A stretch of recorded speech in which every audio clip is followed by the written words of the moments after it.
ఒక్క మాట అండి, ఒకే ఒక్క నిమిషం.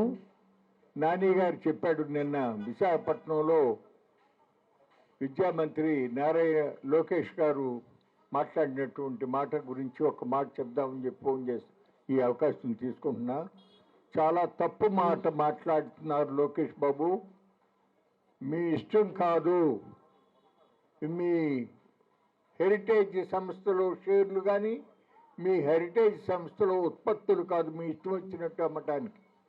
మీరు రాష్ట్ర ప్రభుత్వం తరఫున ఒక ధర్మకర్తగా వ్యవహరించాల్సినటువంటి బాధ్యత ఉంది.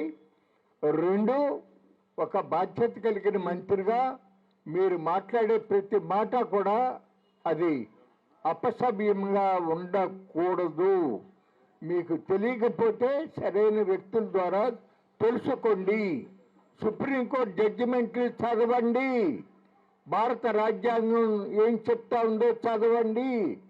నేను మళ్ళీ చెప్తున్నా, విశాఖపట్నంలో మీరు 99 పైసలకే టీసీఎస్కి, కాగ్నిజెంట్ టెక్నాలజీస్కి, ఏఎన్ఎస్ఆర్కి ఇచ్చినటువంటి భూములు కానీ, అట్లాగే లులుకి 1000 కోట్ల రూపాయల పైన విలువ చేసే భూమిని 99 సంవత్సరాలు లీజుకి ఇచ్చింది. కానీ దాన్ని హైకోర్టులో సవాలు చేశాను.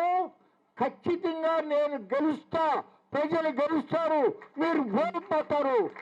ఒకవేళ నేను ఓడిపోతే మళ్ళీ నా జీవితాంతం కూడా ఒక్క మాట కూడా వ్యతిరేకంగా మాట్లాడను.